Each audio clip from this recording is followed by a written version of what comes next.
mukama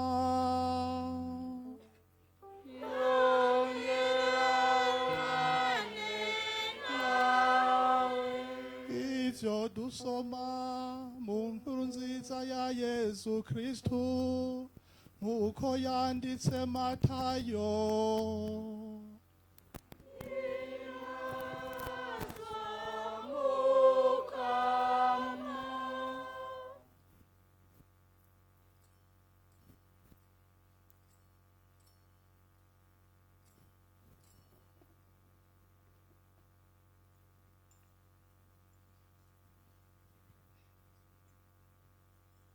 Amaze kugwiza imikate ngo agaburira abantu, buno nyene Yezu aca ategeka abigishwa biwe ngo baje mu bwato bamutange ku nkombe yo hakurya, nawe asigare arasezera abantu.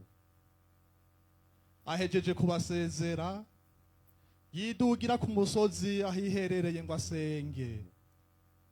Bugorovye burinda bugoroba ariyakiri wenyene. Ubwato bwari bumaze gushika hagati mu kiyaga, buzungagizwa n'ibisebuzi, umuyaga waturuka imbere yabo. Buri mu guca azi iyo bari agendera ku mazi. Abigishwa babonye agendera ku mazi barakangwa bavuga bati n'umuzimu. Ubwoba bwari bwabatekeye bakoma induru. Buno nyene Yezu ababwira ati humure ni jewe ntimugire ubwoba. Petero amwishura ati niyaba ari wewe ngiriza ngusange hiyo ngendera ku mazi. Yezu ati ingo. Petero ava mu bwato agendera ku mazi aja iyo Yezu ari. Abonye umuyaga uhuhuta cane agira ubwoba, ngo yumve atanguye kunyika, avuza induru ati intabara mukama. Buno nyene Yezu aca aramvura ukuboko aramufata amubwira ati muntu utagira ukwemera, icatumye ukeka niki? Bamaze gushika mu bwato umuyaga ucurahera. Abari mu bwato baca baramusenga bavuga bati nukuri uri umwana w'Imana. Bajabutse ikiyaga bashika mu gihugu ca Genezareti. Abantu baho bamumenye barungika intumwa mu mihingo yose bamuzanira abagwaye. Bamusaba ngo bapfe gukora ku buyonga bw'impuzu yiwe, abamukoze ko bose bagaca bakira. Dushemeze ijambo ry'Imana.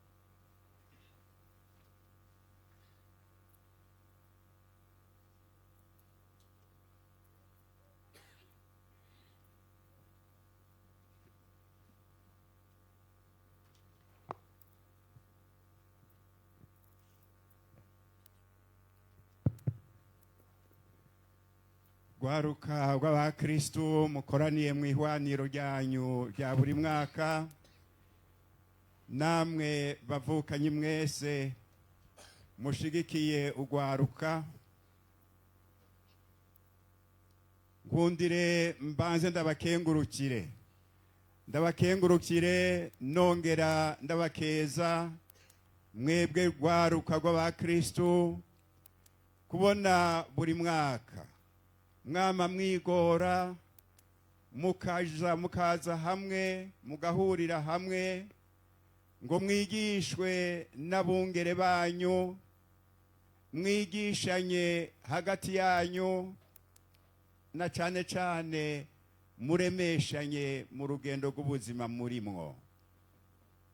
Imana niyamize irabaje imbere kugira ngo uko muza muraza mwihwaniro kose abariko muza muragira ico mwungutse mwebwe nyene muza muri iri hwaniro, n'ico mwungukiye iyi si mu kuyibera umuco, kuko isi yamye ikeneye umuco, iracakeneye umuco, kandi uwo muco nta handi ushobora kuva atari kuri twebwe mwebwe mwemeye gukurikira Imana nk'uko Yezu Kristo umuco w'isi yayitumenyesheje. Birahimbaye kubona muri uyu mwaka wa yubile y'agakura ifite icivugo ngo tuba basangira rugendo kubwo mwizero, tuba turiko turagira ihwaniro mu gihe ijambo ry'Imana rigize iminsi riza riratwibutsa ingene umuntu ashobora kugira urugendo neza kandi agashika iyaja, nuko aba ari kumwe n'Imana kandi akemera kugumana n'iyo Mana, akaba ari yaguma yizigiye muri byose. Ejo mwarumvise ingene bene Israeli bagiye barasamazwa mu rugendo rwabo n'imyidogo, bidogera Musa, bidogera Imana, bacambirwa indya zo mu buja. Ivyo vyarabasamaza bikababuza rero gukomeza urugendo, kandi Imana yari yamaze kubabwira iyo bariko baraja ko ari heza. Uyu munsi naho turumvise ingene n'abavukana basangiye urugendo bashobora kuruteshwa no kutubahana be no kugayana. Uyu Miriyamu mwumvise ngo yaramuvukanyi wa Musa, baravukana rero. N'uyu nyene Aroni yari ubwo basangiye gupfa no gukira, murabizi, no mu butumwa mbere bari babusangiye. None nibo batanguye kunebagura Musa ngo ntibabone igituma ari we Imana yoza iracako ngo ikaziraganira nawe. Batangura kuryana hagati yabo, aho kugira urukundo batangura kuryana. Rero turabwirijwe kwirinda ukutubahana no kunebagurana muri urugendo rw'ubuzima, kuko ivyo vyose biradutesha umwanya, bikadusamaza mu rugendo turimwo. Ikidufasha gukomeza neza urwo rugendo nuko twokundana, tukaganira neza nabo turi kumwe. Aho rero niho dutambukira rimwe, tugatambuka dushingura, tuza turafashanya. N'uwo bigoye akacaronka uri ruhande yiwe amufasha kugira ngo akomeze urugendo. Turi mu rukundo niho dushobora gukomeza neza urugendo. Igihimbaye mugabo kuri Musa muri bitwumvise, kandi cyo tubera akarorero keza mu nyifato yacu, ni inyifato ya Musa. Ndaho batubwiye ko nawe yoba yaciye arondera kubasubiriza mu ndumane ngo abihore, ahubwo twumvise yuko yahavuye bamusabye yuko yobasabira ikigongwe, yahavuye agira umutima w'urukundo, urukundo kigongwe, arabasabira ikigongwe ku Mana, kandi bo bari bamugiriye nabi.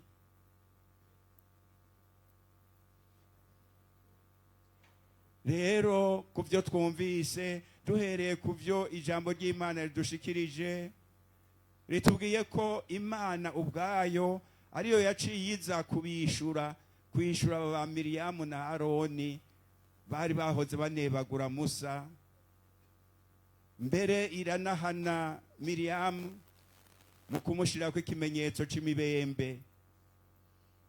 Tuvyumvise gutyo dushobora guca dutegera ko inyifato ya Musa yabaye guca agenda kwitura Imana no kuyiragiza ivyo yarimwo byamubabaza. Kumenya kuza turitura Imana mu vyo ducamwo byose nivyo bigaragaza ko dufise uwo twemera n'uwo twizigiye kuruta byose. Tubonereho rero kwibaza twebwe turi ngaha, kwibaza niba natwe tuvyifatamwo gutyo.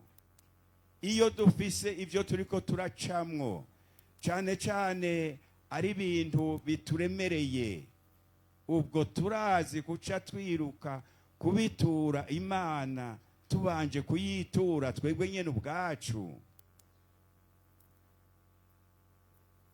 None rero rwaruka rw'abakristu uyu munsi natubere akarorero mu nyifato yacu. Twebwe twamaze kugaragaza ko Yezu ariwe mwami wacu, umwami tubwirijwe gusenga no gukorera iminsi yose gushika gupfa. Muhora mubona umwana ngiyo hari abandi bana bagomba kuza baramuhahaza bamubonera, iyo abona umuvyeyi hafi acaza kumwitura ngo amutabare. Gutyo aba yerekanye ko yemera kandi yizigiye rwose umuvyeyi kuruta byose. Natwe twamaze kuba abavukanyi ba Kristo, kuko Kristo yadutumye tuvukana nawe, tuba abana b'Imana b'ukuri, twongera kandi tuca turavukana hagati yacu kubera we. Kubwibatisimu ni confirmation, ivyo twaramaze kubigabana. Nitumenye rero ko dufise nta kimunanira mu buzima bwacu, kandi turi kumwe nawe ataco twokwinona. Gutyo niho dushobora ivyo ducamwo ivyo ari byo byose dushobora kubicamwo turemye, kandi tukabandanya urugendo rubwirizwa kuzodushikana mwijuru. Turi kumwe na nta kimunanira. Yezu ni nta kimunanira. Ngako nyene uwashoboye gutsinda n'urupfu kandi akarutsindira mu cobo akarusigayo rwagira ngo rwamuhejejeyo, uwo muntu yonanirwa niki? Tumwizigiye, tumukurikiye, tumukunze, ntaco munanira.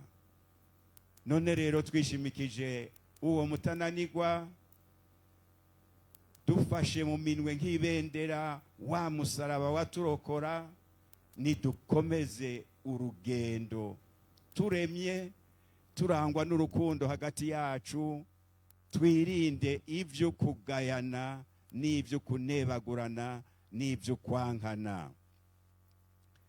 Ariko rero rwaruka, uku kugira umwizero udatetereza muri Yezu, tukama tuza turaja kumwitura tumutura n'ivyo ducamwo byose, ntibivuga ko natwe duca twibera ngaho tukiraramira gusa ataco dukora, ngo kizima nuko twagiye kwitura Imana tukayitura n'ibitugoye. N'abasokuru bari barayamaze bati Imana ifasha kandi ngo ntiziha uwicaye, ngo kuko usaba Imana wicaye haziko ikagira gute? Ikagusiga iminyota. Iyo tugiye kwitura Imana no kuyitura ivyo turimwo, turabwirijwe kuca tuguma turikanuye, tukaguma twabanza amatwi, kuko Imana ishima kutugirira ibyiza iciye kuri twebwe nyene. Kumbure kenshi turasaba Imana ikatwumvira, mugabo ije kudutuma kugira ngo ico twasavye kiranguke, igasanga turisamariye. Kenshi tukagira ngo nahasavye Imana, mbere tukahava dutangura kwidoga ngo jaho nasabiye Imana, ngo aho nasabiye Imana ngo ntinyumve. Kumbe urasaba Imana, Imana ikaza kukwishura, igasanga urisamariye, sinzi ibyo wibereyemwo, wibaza ko Imana izogukorera byose. Menya muvukanye ko Imana ikeneye intererano yawe uko ingana kose, kugira ngo icyo usaba kiranguke neza. Ni navyo tubona mu nyandiko nyeranda iyo turiko turasoma ijambo ry'Imana. Naho twohera gusa kuri uyu Musa twumvise uyu munsi, mwibuke ko igihe yatakambira Imana ari muri rwa rugendo rw'ihunguka, abonye basugerejwe n'ingabo za Farawoni, imbere naho hari ikiyaga batari kwijabutsa, yaragiye aratakambira Imana, arayitura ibimugoye, kuko niyo yari yamutumye. Imana yishuye Musa iti, ramvura ukuboko kwawe ukubita iyo nkoni mu kiyaga, gica gicikamwo kubiri, mujabuke. Musa bigize byaciye biba. Canke cagihe inyota yagira ibicire mu gahinga kimbura amazi, Musa yarongeye aragenda aratakambira Imana. Imana yishuye Musa iti, kubita inkoni yawe kuri iryo buye ry'urutare, amazi aca yisuka. Musa abigize bibuko nyene. Imana idukorera ivyiza, itwishura iyo tugiye kuyitura, tugumye twumviriza inyishu nayo iduha, kandi twemeye iyo nyishu tukayizigira, ibitangaro bikaba. No mu bwuzure bushasha niko biri. Intererano yama ikenewe. Nk'akarorero muri ca gitangaro cyo kugwiza imikate n'ifi, twumvise mbere bahereye ko mu nkuru nziza, Yezu yahereye kuvyo bari bafise, imikate 5 n'ifi 2. Imana rero yamigira intererano gusaba, kugira ngo ikuronse umugisha mu byo wasabye.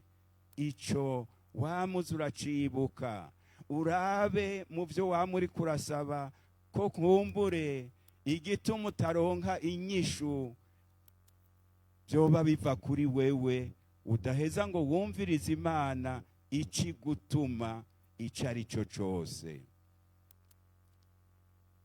Ariko gwaruka hari ibintu bibiri bigoye no muri iyo ntererano Imana idusaba, tubwirijwe kuza turibuka kandi bihambaye. Kenshi twebwe iyo turiko turasaba ikintu Imana, kandi ndazi yuko namwe nyene ari uko mubigenza, twama tugenda twategekanije inyishu Imana ibwirizwa kuduha.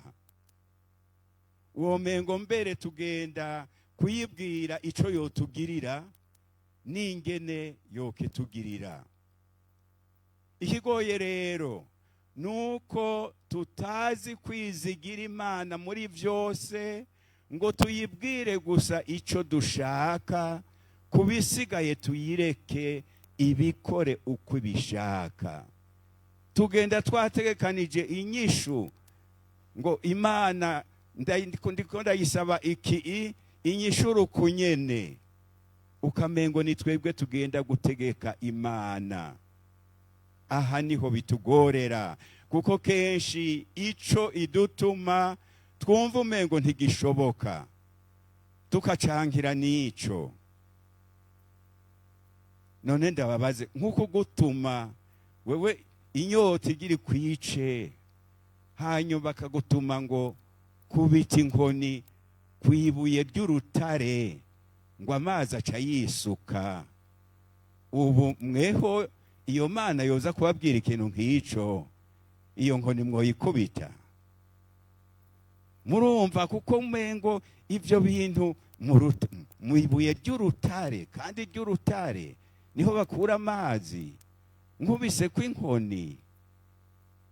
Ariko nyene aho niho vyugariye, kuko bisaba ko twemera tukizigira Imana mu vyo idutuma. Mu ijambo ryayo harimwo ububasha butuma n'ibitashoboka biheza bigashoboka. Niko vyama bimeze no mu nkuru nziza. Murumvise ya mikate 5 n'ifi 2, ni kubera rya jambo Yezu ryo gukenguruka yabwira Manase. Iryo jambo ryarahinduye ya mikate 5 n'ifi 2 bicika imfungurwa nyinshi cyane. Rero igikuru nukwemera icari cyo cyose, kubw'ukwemera n'ukwizigira kurengeye byose tubwirijwe kugirira Imana. Usangwa rero hari icyo Imana yari imaze kugutuma, ukabanza kwijijanya imitima ngo nticoshoboka, uranabura kuja gukora ico nyene wewe wijijanya kw'imitima, kuko nico Imana igomba gucako. Si twebwe tubwiriza Imana ico yotugirira n'ingene yokitugirira.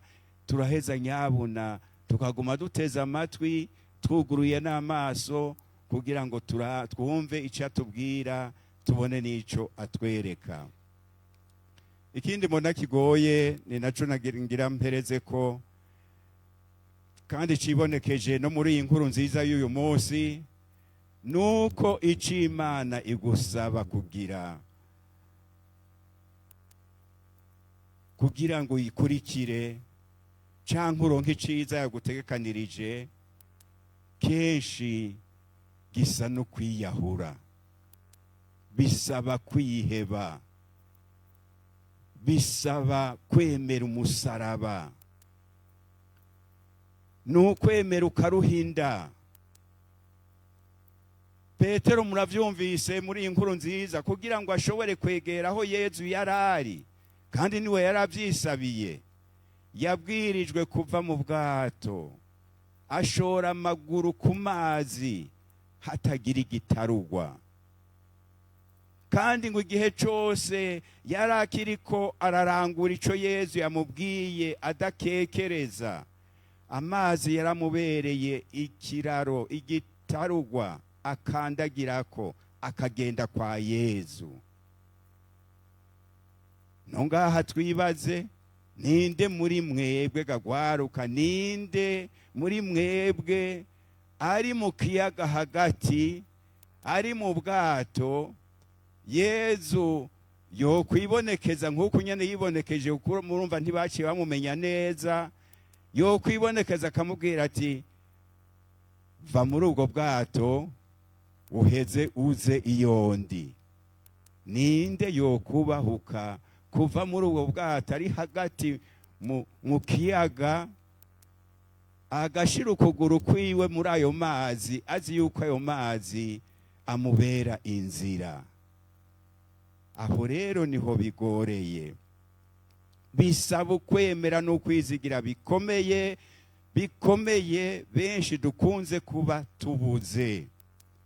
Yezu ati iyo muba mufise ukwemera kungana n'akabuto k'isinapi, n'iyi misozi mwoyibwiye muti ve ngaha ikahava. Aho rero banyakuntunga bari bisabiye Yezu ngo Mukama ngo twongerereze ukwemera. Ngira ngo niho babwira ndabogerera ico mudafise. Yaciye babwira iyo muba mufise n'akantu na gatonya k'ukwemera, ibitangaza byokoretse mu buzima bwanyu.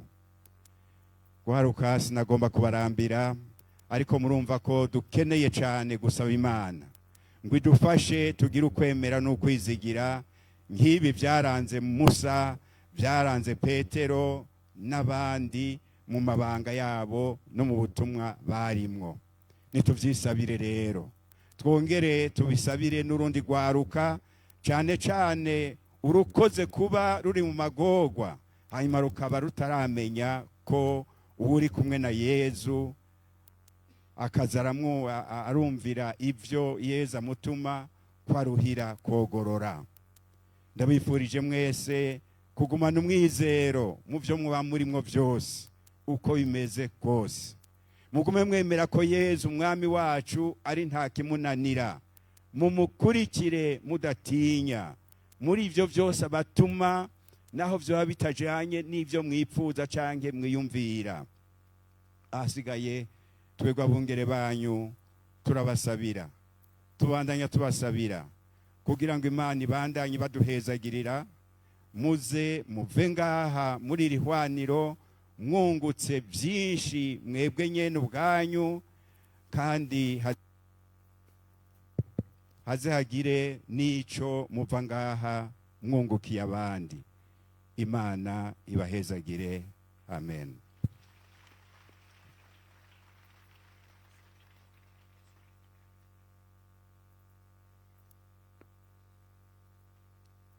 Tuvugire hamwe ca gisabisho ca yubile y'imyaka 2025 ya Eklezia. Ndabasaba muve hasi. Dawe uri mwijuru, duhaye mu mwana wawe Yezu Kristo umuvukanyi wacu n'urubeya rw'urukundo mu mitima yacu, nibikabure muri twebwe kwizigira guhimbaye bwawe. Ese inema yawe yoduhindura babivyingira akamaro b'imbuto zo kwambira umuryango w'abantu n'isi yose, mu kurindira n'umwero ijuru rishasha n'isi nshasha, kuko ububasha bwa sekibi buzoba bwatsinzwe, ubuni n'ahazwa bwawe bukabona kwigaragaza imyaka yose. Inema ya yubile yokabura muri twebwe tukiri ku rugendo kubwo kwiza inyota yo guhurumbira ibyiza by'ijuru, kandi gashungurura kanyamuneza n'amahoro by'umucunguzi wacu. Ese Mana uhezagire imyaka yose, woshimagizwa kandi ukaninahazwa, shimagizwa n'ininahazwa byawe bikamaho ubu no mu myaka n'imyaka. Amen.